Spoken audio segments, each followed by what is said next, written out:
If I were to take a second to look back and see what were the games that define me, there would be few and far between. Battlefield 2, the first shooter I ever experienced, and the game that to me will never be surpassed in terms of nostalgia. Team Fortress 2, which dominated many of my high school years. League of Legends, where me and my friends would spend countless hours together just having a blast. And Overwatch, which I recently discovered is the key to Salt. But if you were to say, Raymond, what about racing games? Which one has defined you? To this question, I would have found myself hard-pressed to answer anything other than Forza Motorsport. Unfortunately, this isn't something I can say with such certainty anymore. You see, I have a confession to make. I've been cheating on Forza Motorsport. Before I can explain why this is such a big deal, let me explain to you what Forza means to me. It's been my racing game ever since Forza Motorsport 3, where I saw the blackjack drifting trailers and I lost my mind as a kid. And since then, the game has been my lifeblood and passion. It is an incredible experience and I love it for what it is. And I'm biased towards it. But that having been said, it's not something I can say about the newest entry. And this is why I've decided to make this video. You see, in the past, Forza has always been at the forefront of racing games, adding new features, experiences, and delivering a quality game that not only competed with other titles, but in many ways was better. It provided an experience that anyone from the hardcore racer to your casual gamer could enjoy. But all good things must come to an end. I never wanted to make this video. I love the franchise, but because I love it, I feel like I have to make a video about it because I care for it. So when looking back at Forza Motorsport 7, what has changed? What is so different that it is no longer the indomitable force that it once was? Two things can be attributed to this: the market and the state of the game itself. Forza Motorsport 7 launched in a terrible state. Anyone who tells you otherwise is either biased or inexperienced with the franchise.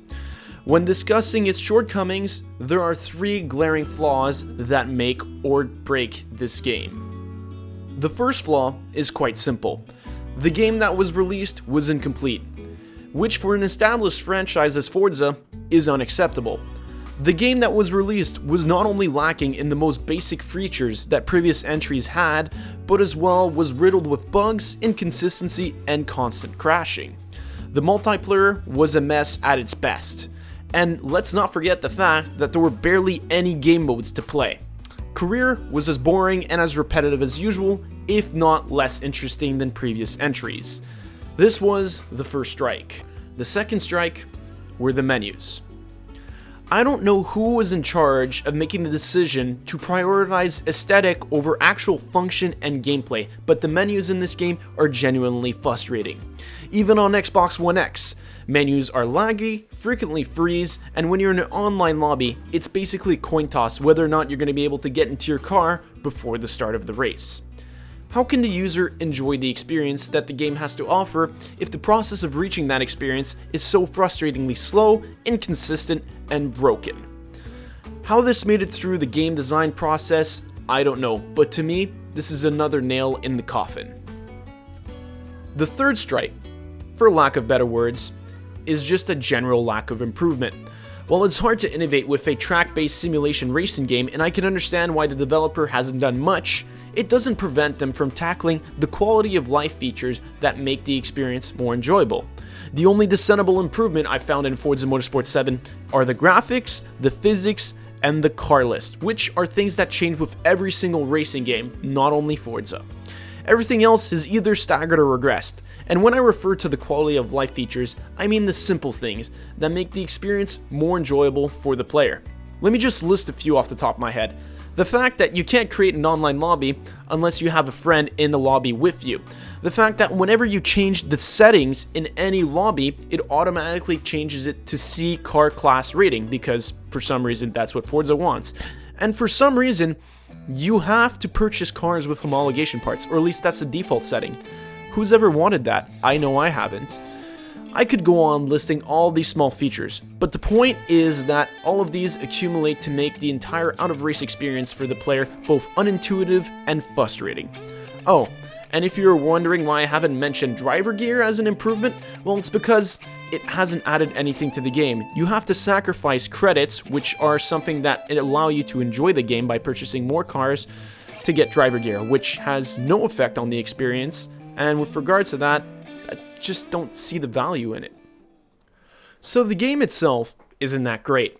At launch, it was incomplete, the menu navigation is still as laggy as ever, and there were almost no improvements from the player's perspective on the core gameplay experience. But this isn't the only problem that Forza faces. Probably its greatest challenge is the competition.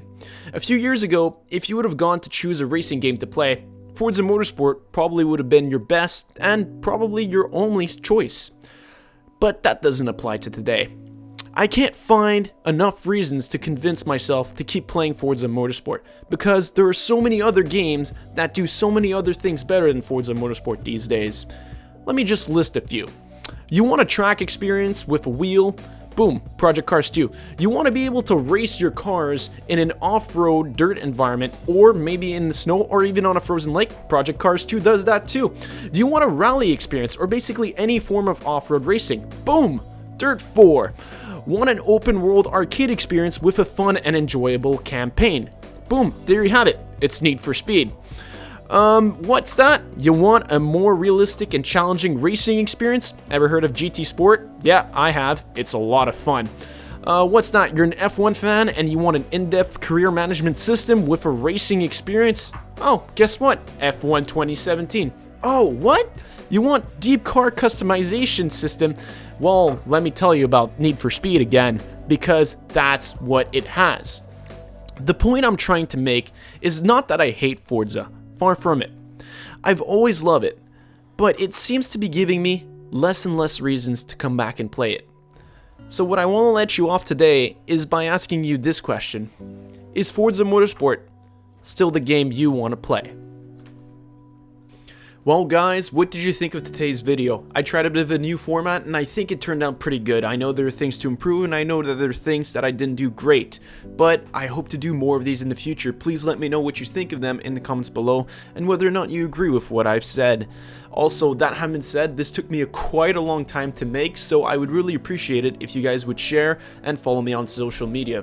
As well, we have a Discord, link to it's in the description down below. With all that having been said, please enjoy the rest of your day.